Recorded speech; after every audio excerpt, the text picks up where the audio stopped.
Assalamualaikum warahmatullahi wabarakatuh dan salam sejahtera. Kembali lagi bersama saya Rushdi Syarif. Baiklah, pada kali ini kita akan Q&A atau question and answer atau tanya jawab tentang informasi terkini atau pertanyaan teman-teman kita ini yang banyak ditanyakan pada akhir-akhir ini. Jadi mari kita simak satu-satu ya. Jadi di sini saya tidak menyebutkan nama ya, karena hampir pertanyaan ini hampir sama semuanya. Jadi ini berkenaan dengan tes COVID-19. Tes COVID-19 ini apakah kita buat di sini atau di Indonesia? Sebaiknya buat di sini, karena apalagi yang teman-teman terbang bersama AirAsia, itu mereka akan tanyakan mana surat COVID. Kalau surat COVID tak ada, maka nanti tidak bisa terbang. Bahkan nanti akan diminta lagi buat dulu surat PCR atau tes PCR. Selepas itu baru boleh terbang lagi. Jadi bagaimana dengan tiket yang tidak jadi terbang pada hari tersebut, karena kita kan disuruh buat tes PCR? Bisa diubah jadwal, teman-teman datang ke konter resmi AirAsia. Di sini saya urutkan saja pertanyaannya, di mana bang konter resmi AirAsia? Kalau untuk di bandara itu ada. Kalau untuk di Kuala Lumpur itu ada di KL Sentral. Kalau daerah Kajang itu ada di Plaza Metro Kajang. Seperti video saya di atas, di situ saya datang ke Plaza Metro Kajang, di situ ada konter resmi AirAsia. Kalau untuk di negeri lain itu saya tidak pasti ya, teman-teman bisa cek di Google di mana konter resmi AirAsia ada. Jadi nanti ketika teman-teman ingin ubah jadwal yang tidak jadi terbang pada hari tersebut, teman-teman pastikan dapatkan dulu surat PCR. Yang mana surat PCR ini harganya lebih kurang dalam 300 ke 600 ringgit. Jadi nanti ketika telah dapat, baru nanti ubah jadwal, set tanggal lagi ya. Nah, jadi sebaiknya begitu. Dan selanjutnya ini lebih kurang sama dengan tadi, di mana sebetulnya tes COVID di Indonesia atau di sini di Malaysia sebaiknya ada. Apalagi teman-teman yang keluar melalui ferry dari Johor ke Batam, Situalang ke Batam, itu sebaiknya teman-teman cek di sini. Nanti teman-teman bisa pulang melalui Johor ke Batam. Dari Batam nanti bisa lagi dengan ferry, apakah melalui Sekupang ke Riau atau ke Medan, atau bisa juga dengan pesawat ya, karena di Batam itu sudah ada pesawat. Jadi ini masih tentang PCR. Jangan dicek di sini kawan-kawan, itu buang-buang saja duit. Kalau kita tiba di Indonesia atau pentasan atau perbatasan, kita akan dicek lagi. Kalaupun dibayar cuma 200, 300 atau 500 ribu, paling tinggi bukan 2 juta. Jadi begini ya, untuk yang harga 200, 300, 600 itu adalah rapid test. Oke, rapid test. Tapi kalau tes PCR adalah dalam lebih kurang 2 jutaan. Bahkan ada yang harga tes PCR itu 2.500.000.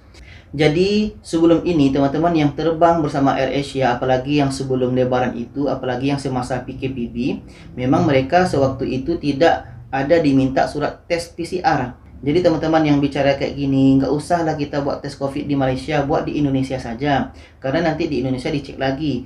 Waktu itu memang betul. Namun sekarang keadaannya beda ya, karena AirAsia mewajibkan untuk surat COVID untuk saat ini. Karena berdasarkan pengalaman beberapa teman kita yang beberapa hari ini balik ke Indonesia, mereka terbang bersama AirAsia sementara surat PCR tidak ada, maka mereka di-cancel atau dibatalkan. Mereka harus ada dulu tes PCR dan baru boleh terbang. Jadi untuk saat ini begitulah informasi untuk tentang PCR ini ya. Jadi teman-teman yang berangkat dulu, yang pulang dulu sebelum-sebelum ini, memang itu betul. Tapi ini adalah aturan yang sekarang. Apakah bulan Juli aturannya masih seperti ini? Kita tidak tahu. Mudah-mudahan nanti bisa berubah lagi. Tidak perlu tes PCR. Atau mungkin tes PCR selalu.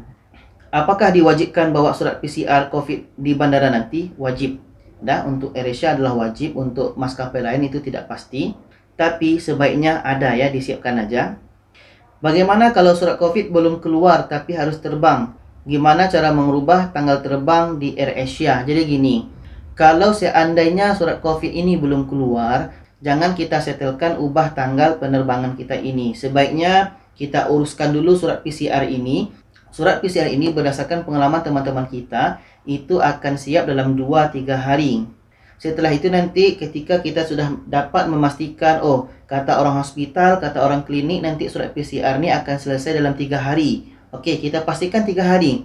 Setelah kita dapat kepastian, baru kita set baru kita ubah jadwal kita lagi. Kita datang ke kaunter resmi AirAsia bahwa kita akan terbang 4 hari kemudian. Contoh hari ini hari Ahad. Nanti surat PCR kita akan selesai hari Rabu. Jadi nanti kita ubah saja penerbangan kita mungkin hari Kamis atau hari Jumat. Jadi begitu ya, surat PCR akan siap dalam 2-3 hari. Ada teman-teman nih yang bagi tahu ada yang 5 hari. Itu tak tahulah kebijakan klinik tersebut. Tapi teman-teman bisa pastikan tanya sama orang hospital, sama orang klinik berapa hari siapnya. Setelah dapat kepastian baru ubah jadwal di kaunter resmi AirAsia. Dan di mana tempat-tempat bookingnya? Lihat link di atas. Di situ saya ada jelaskan di mana hospital atau klinik yang menguruskan tes PCR ini. Jadi poinnya adalah kita datang ke kaunter resmi AirAsia seperti saya pernah buat pada video sebelumnya, bahwa kalau teman-teman beli tiket di ejen, saya ulang, kalau teman-teman beli tiket di ejen dan tiba-tiba dibatalkan, teman-teman jangan risau, jangan sedih. Datang ke kaunter resmi AirAsia untuk minta ubah jadwal. Karena tidak semua ejen yang bisa membuat ubah jadwal ini, dan tidak semua ejen yang bisa menyelesaikan masalah-masalah seperti ini.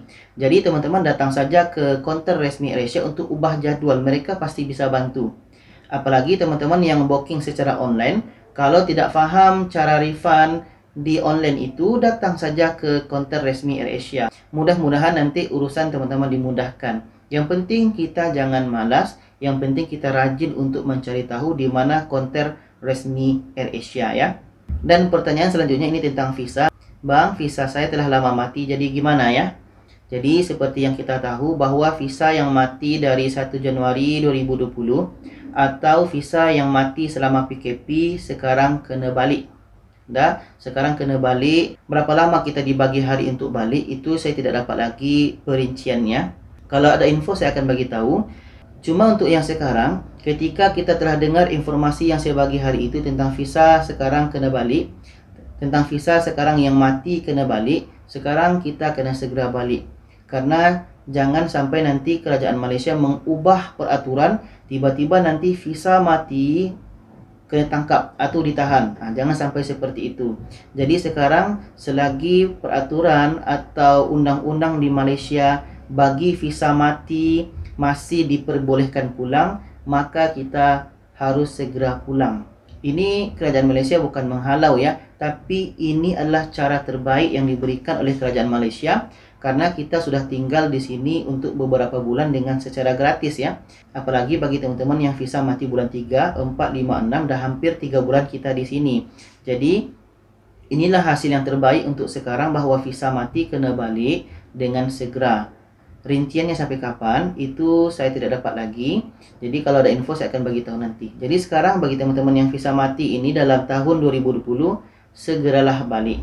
Kalau penerbangan tidak ada, teman-teman bisa balik melalui Johor ke Batam. Batam nanti bisa dengan ferry atau bisa juga dengan pesawat nanti ke daerah kita masing-masing. Yang penting bagaimanapun cara kita sekarang kena keluar dari Malaysia bagi visa yang mati. Dan bagaimana visa yang dah lama mati, itu dalam pandangan saya adalah uruskan kompon dulu.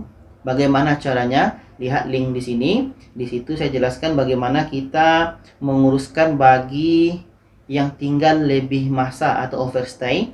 Jadi uruskan saja itu semua dulu, kita lengkapkan syarat-syaratnya. Kalau sudah dapat, kita buat temu janji online. Kalau masih dengan temu janji online, dan semua persyaratan mesti disiapkan. Jadi itulah pertanyaan yang saya jawab pada kali ini. Dan yang lainnya itu pertanyaannya lebih kurang sama. Dan kalau ada yang tidak terjawab, itu mungkin pertanyaan teman-teman banyak yang pergi ke spam ya. Untuk pengetahuan teman-teman, akhir-akhir ini, dalam 2 minggu terakhir ini, pertanyaan teman-teman itu banyak yang pergi ke spam. Saya tidak tahu kenapa. Jadi di spam itu sangat banyak pertanyaan. Saya lihat tiba-tiba banyak rupanya. Saya baca satu-satu, rupanya pertanyaannya lebih kurang sama, dan ada yang tentang lain. Tapi yang masuk di spam itu sangat banyak, sampai 100-200. Saya tidak sanggup untuk menjawab semua itu karena terlalu banyak. Karena kalau komen di spam itu, kalau saya setuju, nanti dia akan pergi ke komen umum. Lepas itu saya akan cari lagi komen tadi. Saya cari lagi komen tadi. Kalau satu pertanyaan bisa saya cari, tapi kalau sampai 100-200 pertanyaan, itu akan membuat saya pening.